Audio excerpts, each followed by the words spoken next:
Good afternoon, everyone. It is 3 o'clock Tuesday. We are ready to get started with our fourth and final Propel webinar series in our four-part series. So thank you guys so much to everyone that is joining us today. Some of you guys are here for the very first time. Some of you guys have been with us all 4 weeks, which we so greatly appreciate. And we hope you have found the content, the ideas that we've been sharing, super valuable and things that you can actually implement into your business to help 2024 be a year of growth for you. If you remember, we've kind of taken each week a different topic. First, we've been starting with our mindset, looking at player versus victim. Week 2, we took a look at what it meant to be a go-giver and how we deliver value like a go-giver. Number 3, last week, one of my personal favorites, is all about database and flow. Do you know who's who in your market? Do you have them in your database? And how are you going to get in touch with them on a consistent basis? And this week, number 4 is another awesome topic. We've been talking a lot about, okay, we got to get our mindset right. Okay, we got to make sure that we're delivering our message in a way that our audience is receptive to. We have to have a plan in place. And then this last week is really kind of taking all of that and helping us prioritize and make sure that we are doing the activities necessary and have a plan in place to do the activities that are going to be necessary to help us achieve our goal for 2024. So super excited about this last webinar series for us today. You all know Mark Gordon. He is our national sales coach here at Princeton Mortgage. So I'll go ahead and turn it over to Mark and he will take it away for us. Yes, thank you so much, Courtney. Excited to be here with you guys again today. Today is where we get tactical in terms of how do we structure ourselves to actually get all the stuff we learned done, right? And figuring out what our priorities are. So I'm going to share my screen here in a second. Hopefully you'll all be able to see me and the screen. There you go. You're looking good. Rushing it. All right. So awesome. So this is our presentation, our Propel webinar. And so we're going to start off with kind of the basics of this. By the way, this guy is so old that it's not controversial to show him as a politician. Normally we get in trouble if we had the president of any time recently, right? So Dwight Eisenhower, pretty uncontroversial. 2 kinds of problems: the urgent and the important, and the urgent and the not important. And the important are never urgent. Did I say that right? The urgent and the important, the urgent and the not important, the important are never urgent. I don't think that's wrong the way we have that written there, but I'll explain it here in a second. We have the Eisenhower matrix. Okay. We have it kind of falls into 4 different vectors, right? We have our urgent and non-urgent things that happen that come up in our lives, and we have our not important and important things that come up in our lives. So what I know about anybody in the mortgage industry, if they've had any success at all, they are super good if it's urgent and important, right? I've never met anybody who was like, I just can't get to somebody when they want a loan from me. Like, that's never the issue that we have as loan officers, right? When somebody's calling for an application, if there's an emergency on a file, we find a way to get those things done, right? And then what we have is the urgent and not important. And this is what derails us from the things that we really want to focus on, because this block here, the important and non-urgent, this is the $1,000 an hour work. This is the prospecting. Okay, this is the time that you put into going through your database, building your database, your prospecting phone calls, the open houses that you visit, the realtors that you meet with, when you go to a training on a new product for a real estate team. This is not urgent work. If you didn't do this today, your business would not die or explode. Okay, but over time, letting this not important urgent stuff take priority over the important and non-urgent stuff means that you're working on whatever's coming up right now, not because it's the most important thing to work on, but because it's urgent and it feels like it needs to get done right now. And so if you ever had the experience of, hey, I'm going to go do prospecting calls for an hour, but you get interrupted because there's a disaster on your file or somebody needs an application, and then you never get back to that prospecting, you've had this experience. That's a very normal, everyday example. But the reality is that prospecting was $1,000 an hour work, and sometimes fixing the urgent thing is $10 an hour work or $20 an hour work. You know, with inflation, it might be 25, right? So you're focusing on that. So this stuff is easy, right? If it's not important, it's not urgent, we don't do it for the most part, right? But when we allow this to take priority over this, that's when our business suffers. And that's when we find ourselves plateaued as a salesperson. Hey, I've been stuck at 10 million, I've been stuck at 20 million, or I've been stuck at this many referral partners. It's because we're consistently prioritizing this over this. And so oftentimes I'll talk to loan officers that are like, oh, they blame their company or the technology or anything else. And I'll ask them like, hey, do you have any other loan officers at your company that are doing better than you? And they're like, of course. I'm like, well, so how are they doing it? Well, this is kind of how they're doing it. We'll kind of show you some of the steps to get into that. Okay. So during his illustrious career in public service, Ike developed a way to organize and prioritize your daily activities. So we talked about these different categories. Why do people love to-do lists? Right? So how do we go about doing our important, we want to get our urgent things and our important but non-urgent things done. Oftentimes we write them down in a to-do list. Right? I can't see everybody here, but normally I do this training for people live and I go, raise your hands if you have a to-do list. And like 75% of people are like so excited about their to-do list. They can't wait to tell me about it. Right? And I'm like, cool. And so on average, people have 15 things or projects they're working on at any given time. So for you guys who do to-do lists, you probably wake up for the day, you put your thoughts on your to-do list and you start going through your to-do list. And the reason we do this is we want to unload some of the anxiety of not remembering. We want to build some confidence that we haven't completely forgotten about the things we have to get to. We want to be able to cross off some things on our list so that it feels really good, right? That's why we do our to-do lists. So I used to do this very aggressively and then people got mad at me. So now I whisper it. To-do lists are evil. Now that doesn't mean you have to give yours up, right now today. But I'm going to explain to you why I think they're evil and why I think that they are actually a mechanism for torture that we do to ourselves. Okay, so we'll go through it. I used to say it's like to-do lists are evil. People would be like, no, and they're like revolting in the streets, like we keep our to-do list. So I do a little softer now, but we have some fun with it. So here's the problem with to-do lists. They allow you to say yes to everything. Right? You don't know when you say yes to something, you put it on your to-do list, you don't know when you're going to do it. You don't know how you're going to get it done. You don't know how long necessarily it's going to take. And by the way, you don't know if it's actually one of the most important things you should be doing. You're actually just saying yes to it, not knowing, because here's the reality, guys, that we don't always talk about. Every time you say yes to one thing, you say no to something else.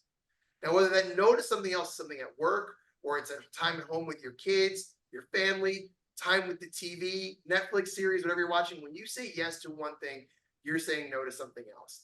And a to-do list allows us to get rid of some of the anxiety by writing it down without any sort of the priority or ever having to face the reality of saying no to anything, right?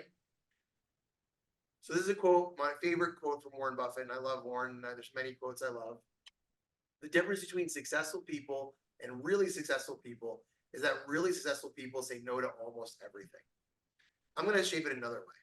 The difference between people that are happy and feel like they have balanced lives and people that are unhappy and feel like they're being pulled in a million directions is those happy people are really good at saying no to all sorts of stuff. Okay? But if you don't have a system for prioritizing and a system for saying no to what is not a priority, then you will constantly feel like you're behind. You will always feel like there's more to do than you have time for. And by the way, you won't even be able to explain it when you see somebody else getting far more done in the same amount of time. And the reality is that those people are just having a slightly better system, or maybe a significantly better system of figuring out what to say yes to and what to say no to. By the way, guys, if you have any questions, please throw them in the chat, because I'd love to be interrupted at any given time. It's more fun than staring at myself. So, scorecard. The 10 to 12 hours a week of important but non-urgent tasks that you believe will lead to differentiated results. So before we get into kind of really how to set up and what to do with your to-do list, which again, I'm not saying you have to throw it away. I'm saying we're going to do a little extra exercise with it that's going to make it more meaningful and add to your productivity. We do something here called the weekly scorecard. So all of that stuff that was in that important but non-urgent box, the $1,000 an hour work, the prospecting work, the thing that actually drives new business to you, that adds to the amount of loan opportunities you have, okay? In that box, we put on a weekly scorecard. So why do we do that? Well, we want to hold up the mirror for ourselves, right? One of our guys recently brought up the idea from he's part of a coaching program, and he said, every loan officer that's not hitting their goals has the same problem. They radically underestimate the amount of time and the amount of activities that they need to do in order to get the results they want. And so what's even crazier than that is that we also overestimate the amount of time we're already spending. I used to run huge mortgage call centers, and I would ask people all the time, like, hey, how many phone calls, how many dials do you think you've made today? And people were not lying to me. They knew I had the information. And they'd constantly say, like, I think I've made about 60 calls today. And when I looked it up, it'd be 27 or 34. And they'd be like, oh my God, I know it's been so many more than that. But the reality was is that it hadn't, right? We're actually so bad at keeping track of or estimating how much activity we've done. We always sort of feel like it's been more than it's actually been. Then I asked them, how many hours do you think you've been on the phone today? They'd be like, at least 4 hours. And the answer was, it was almost never more than 2, right? In fact, our top sales guys in the call center, you think a call center be on the phone all day? Top sales guys are spending 2 hours a day on the phone, and they were getting the other work done in the rest of the time. And so I share this because the only way to accurately measure, and the reason we measure is to learn, is to have some sort of system of keeping track of what we call those important but non-urgent prospecting activities. So usually we do this in a conjunction with other training where we really focus on long-term goal setting and then quarterly key results to measure our progress. Well, assuming that you have a goal for the year or for the quarter in your head, your scorecard should consist of the activities that you think you would need to do each week that would lead to you accomplishing your key results. So very high level, if I said, hey, I want to close 10 loans this quarter, and I want to have 3 referral partners I've never worked with before send me at least 1 new loan, okay?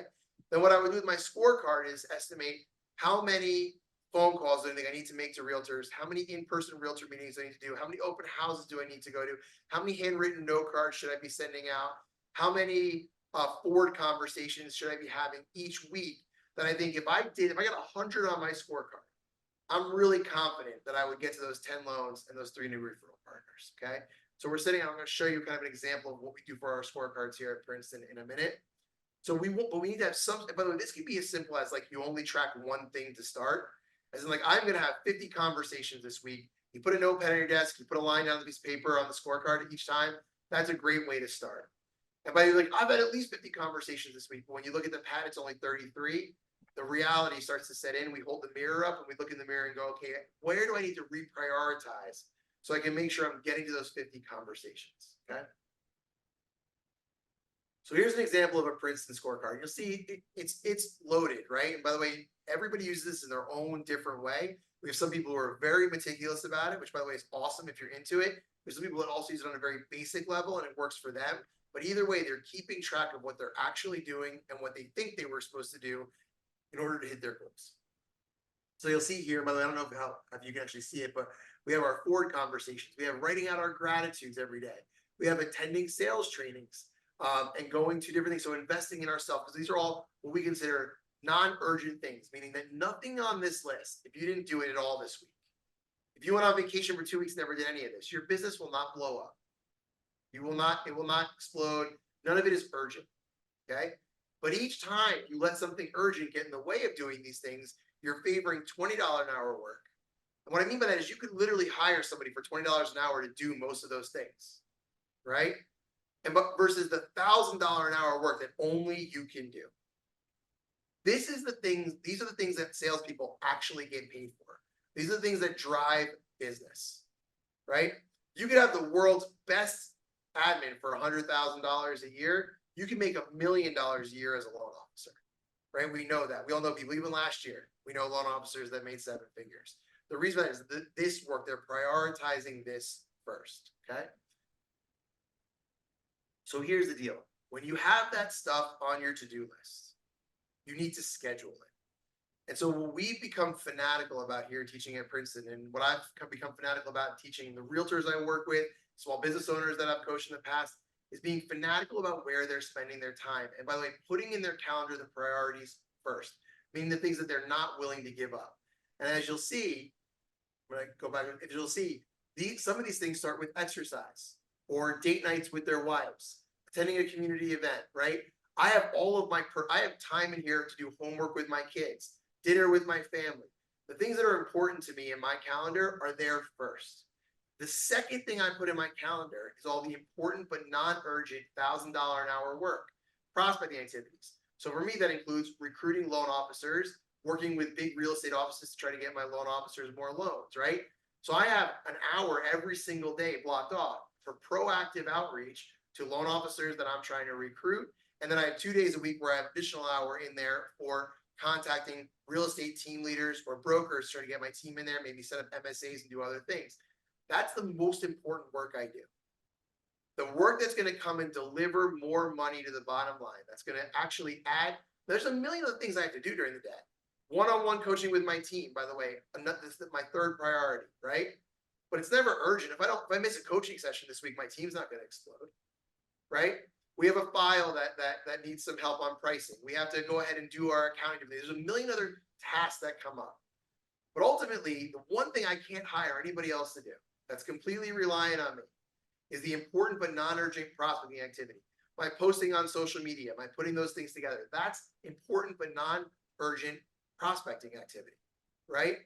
The follow-ups with the loan officers I already have relationships with in other companies, important but non-urgent prospecting activities. That stuff goes in the calendar after the things with my family that I'm not willing to give up, and I do that stuff first.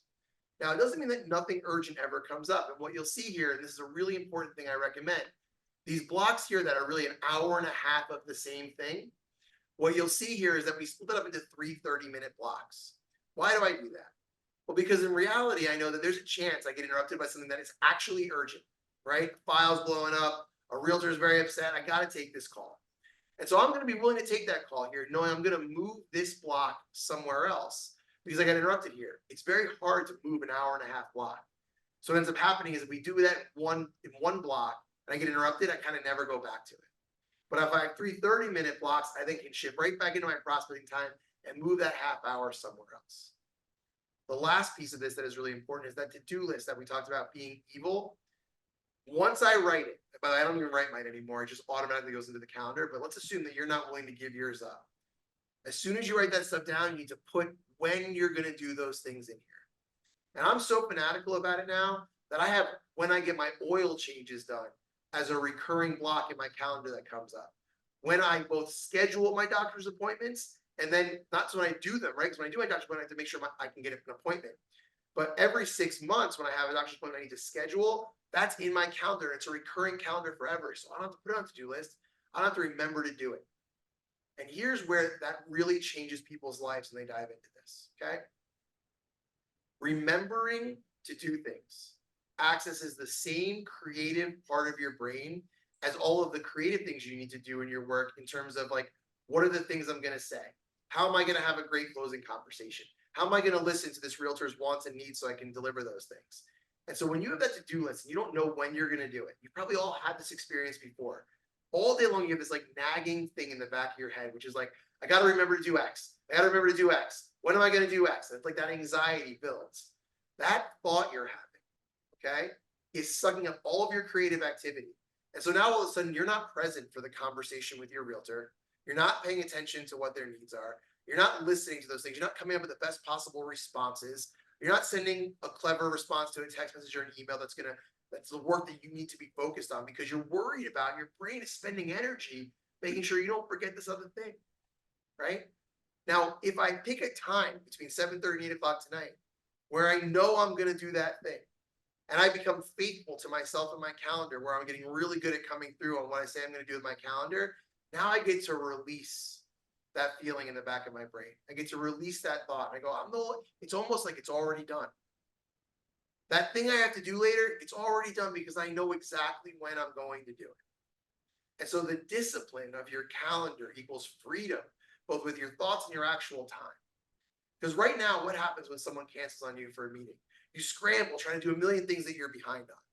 But if you get really good at this, when somebody gives you time back, you realize you have nothing to do. You can repurpose that time to whatever it is you want because you already have a plan in place to get to all the things you need to do. And by the way, you start to get really good at saying no to things. Because now when someone's like, hey, can you meet for drinks?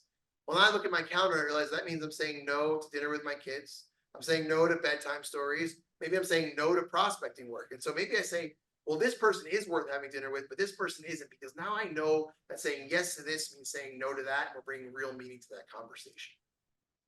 I hope we'll have some questions about this stuff. So the simplest thing you can do to take your time to the next level is time blocker, or what we really call time deposit, right? We lock this stuff up in our calendar because we know we're gonna do these things in this block, and that's gonna make me money. And one of the things that we can help you calculate, or that if you reach out to me and help you calculate, is, hey, how much money are you actually making per hour of prospecting? Our guys who are fanatical about this, it's 10 to 12 hours a week of prospecting time, and most of them double their production in the first 8 months that they start committing to the program. So if you start thinking about the dollar per hour return on that investment, that deposit in time blocking on that important but non-urgent work, it's huge. It's double your monthly production in 8 months if you start being really disciplined about getting to that stuff. Schedule your activities you're unwilling to give up, like we talked about. Break the remainder of your calendar to 15 or 30-minute blocks so it's easier to move things around. Assign blocks to all of your important but non-urgent scorecard items. Block off the time where you'll handle any urgent tasks. In other words, some days I'll have a half hour in my calendar for some days where it's just, hey, respond to any emails before you leave for the day, clean out your inbox, that kind of stuff. I block time out for that as well, right? So I know when I'm going to get back to people. And if something urgent comes up and you have to take one of your scorecard blocks, reschedule that scorecard item immediately. Move that block somewhere else, right? Or if you can't, just realize, okay, I said no to that, and be conscious of it. It's not that we're going to be perfect in how we spend our time. It's that we're going to bring a consciousness to where our time is going, and we're going to be able to score ourselves on how good we were at getting to that important but non-urgent activity each week. And then don't overthink it, just start. I'll tell you, in my experience, for me, it took me 18 months of progression to get this to a place where I feel like I mastered it. But it made a difference in the first month. So I'll say it again. The first month, I felt a huge difference in my productivity, my energy, and things I was getting done. But it took me 18 months to live this in a way where I felt like I had it down. And so don't beat yourself up if it's hard in the beginning. Questions? Did anybody ask a Mark, question? so we had one come in that was kind of similar to what you were just talking about. So you said it took you 18 months. So someone said, I struggle with the willpower to switch to this type of scheduling. How did you make the switch? I mean, I don't know if this is a helpful answer, but the reality is I was more afraid of failing at coming through on all the things I said I was going to do for people than I was afraid of how hard it was going to be to do it. And so what really happened is, this sounds stupid, right? But like, if you have to be at work by 9 o'clock, you'll get to work by 9 o'clock every day. But when you tell yourself, like, I'm going to go to the gym tomorrow morning, it's pretty easy to let yourself down on those things, right? Like, we're not good at that. I am much better at coming through on my commitments to other people than I am on coming through on commitments to myself. So then when I find something that I think is going to commitment to myself, I find a way to reposition that as a commitment to somebody else. So, and for instance, like, I'll give you an example. Like, I had somebody who works for me who was like, I want to get up at 6 o'clock every morning and I just can't find a way to do it. I said, well, promise somebody else that gets up at 5 o'clock every morning that you're going to call them to wish them a great day every day at 6 o'clock, and then have that commitment be to somebody else. And suddenly they were able to break that habit. So when I really repositioned this as, hey, I don't want to let my kids down anymore. I want to be really conscious of the time I spend with them. I don't want to let my team down anymore by canceling one-on-ones or coaching sessions because I think that I promised them that they'd be getting that time with me when I brought them to Princeton. So I don't want to let them down. I also don't want to let myself down anymore on the important but non-urgent prospecting activity, because if I'm going to go to work every day, I want to make as much money as I possibly can, and I want to have that work be meaningful. And so I'm going to make sure I do the work that only I can do. And once I made that commitment to myself and to others, right, then it was really easy to start making changes. And so the other part of it is that we're often afraid of discipline, not because we don't want to be disciplined, but because we're afraid to fail and let ourselves down, right? So in other words, like, this is not harder than doing the way you're doing it. The way you're doing it, the way you're living right now is harder. It's more stressful. It's more anxious. It's less productive. Change is tough. But once you get this locked down, it makes every single thing in your life easier. I mean, once you get it and you create the habits, you will never go back. I've never met anyone who was like, I used to be really disciplined with my time and scheduling, but now I just let it go free flow.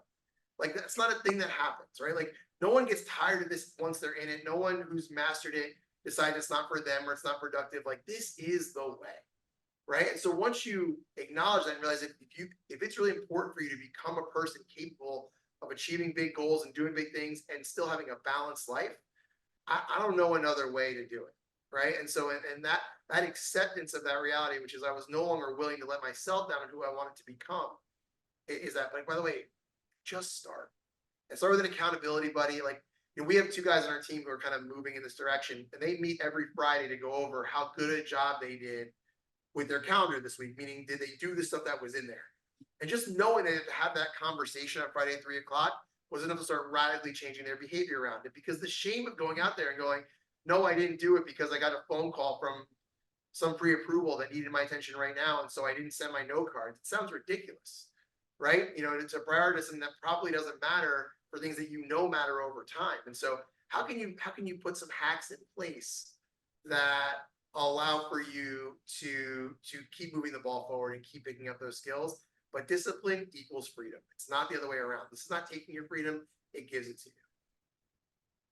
Awesome. So it sounds like, and you kind of got there from what you were saying, like potentially if you're trying to make this a change in your life, if there's someone who is similar to you in kind of their goals, like could you to use this as an opportunity to hold each other accountable as you're kind of making that switch?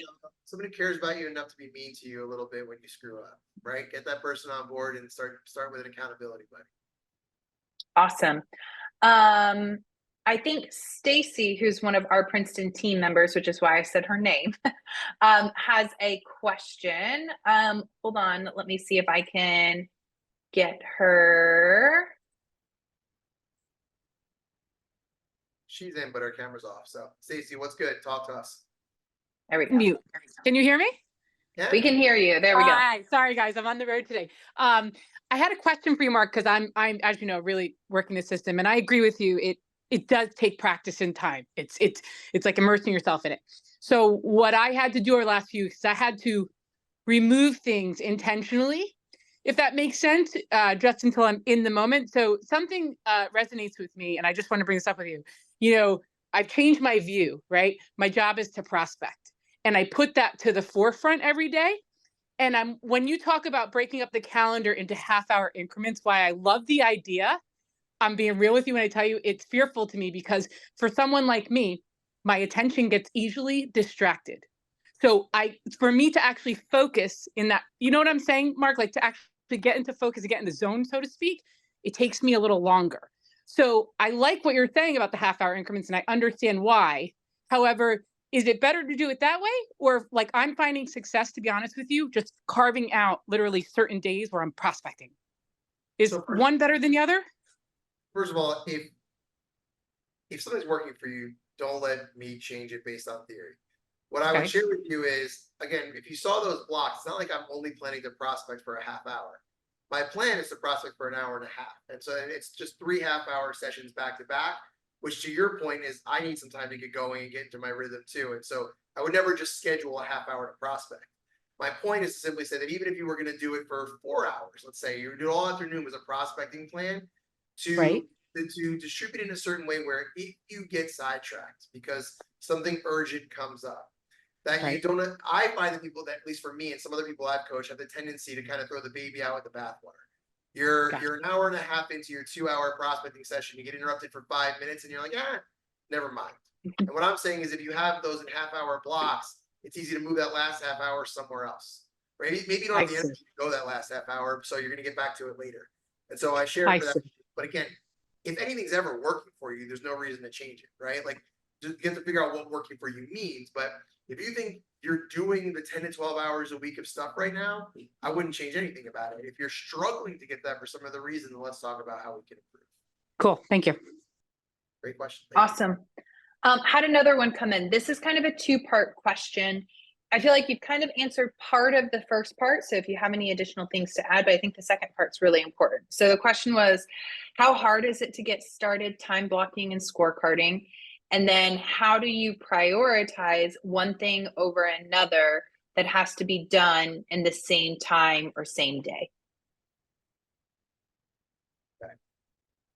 I don't think it's that hard to start. I think it starts with go out to next week where you probably have very little things in your calendar if you're not a time blocker, and start building in the important but non-urgent prospecting activities you think you need to do. And so, for instance, like if you think you need to have 25 conversations with realtors a week, start with your scorecard that just says, okay, I'm going to make a list of each realtor as I have those conversations, I'm going to have 25 conversations a week, which is 5 a day. Cool. Well, I think I need an hour a day to have my five conversations. And that's where I'm going to start by the process for this. So I'm going to go to my calendar. I'm going to block out those hours. And then I'm going to go to my calendar, by the way, and do all the personal stuff too. If you go to the gym every morning, put it in there. If you bring your kids to school every morning, put it in there. Your shower, the time to get ready, it's in my calendar. Like literally, like get up and get ready for work, get dressed. I know it sounds crazy. It's scheduled for me, right? And I do it at the same time every day. And by the way, you might be like, well, I do the same time every day too. Why put it in there? Because I want to be able to see on the one day where someone goes, can I have breakfast? I want to know what I'm saying no to when I say yes. And I want to bring a consciousness to it. And so really what it is it's just putting in a schedule for you. Then I do those calendars recurring. So let's say I do that 1 hour time block for those calls. I'm doing that recurring forever. So every Monday, Tuesday, Wednesday, Thursday, Friday, for the rest of my life, I'm putting it in there to start with. And then I know if I'm going on vacation in a month, I'm taking those days out. Saying yes to that vacation meant saying no to this activity.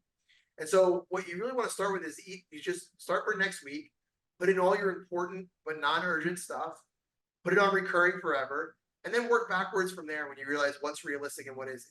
Maybe you find an hour is nowhere near enough time to have your 5 calls. Maybe you find that it's too much time to have your 5 calls.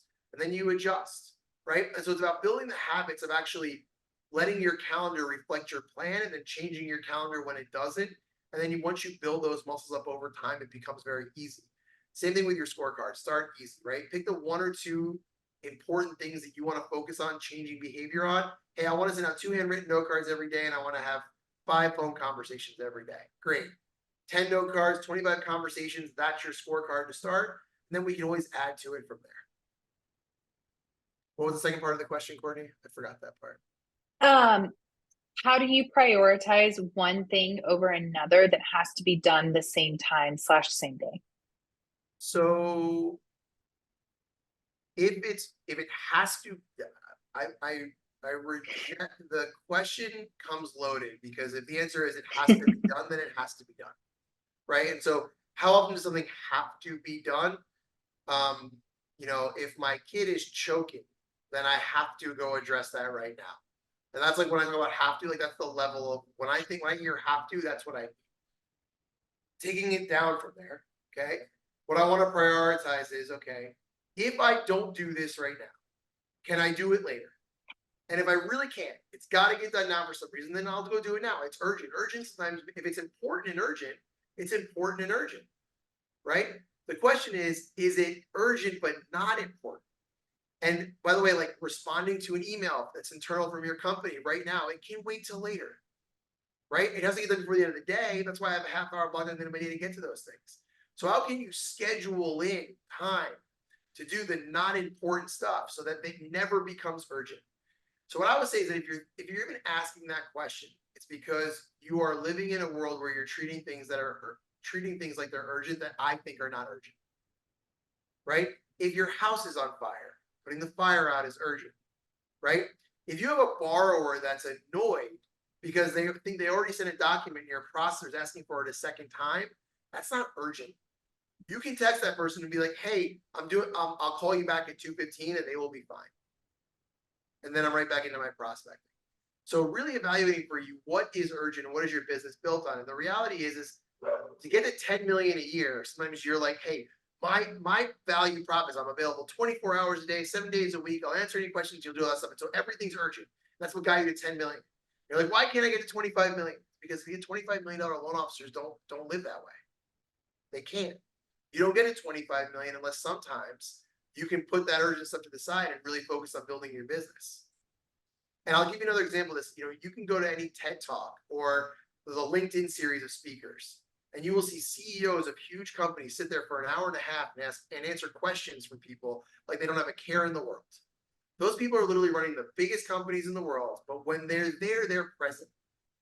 Living in a world where you can shut off the urgent stuff and be present, that's the difference. And you get into the next level in your business. And if your value proposition is that everything is urgent, you'll do it right now, you're never being present with anyone. You're always waiting for the urgent thing to pop up. And that's, by the way, with your kids, with your spouse, your friends, your brain's always somewhere else in that environment. So you're never present. So, this is about scheduling your life in a way where the thing that you're working on right now, you get to be there for it all the way. Awesome. Any other questions? Cool. Well, I think that concludes our 4-part series, Propel. Thank you guys so much for joining us. Those of you that are here for the first time today, or those of you that have been here with us each week, we so appreciate it. A couple of follow-up steps for us. So we've gotten really great feedback on this thus far, and we are going to run some more Propel series. So you'll be hearing from us again, inviting you guys to some future conversations that we're going to have. We'll also send a couple of wrap-up emails that will have a recording of each one of these series, so you guys can go back and reference it as you'd like. We'll also have a link to a survey where we'd love to get some feedback from you. What do you think we did well? What could we improve on? What are some other things that you would like to hear more from? So we really, one of the things that we really value here at Princeton is your feedback. That goes for our customers, our borrowers, our loan officers, our entire company. We so much value feedback. So we'd love to hear from you and see how we can continue to improve upon these in the future. So yes, bonus points if you hurt our feelings, guys. You know, the most productive feedback is constructive feedback. Like, tell us what we can do better. Our egos are attached to doing this better next time, not having it been awesome this time. Please give us the feedback. We'd love it. Thank you. Yeah. Awesome. Well, thank you guys so much. Have a great rest of your day.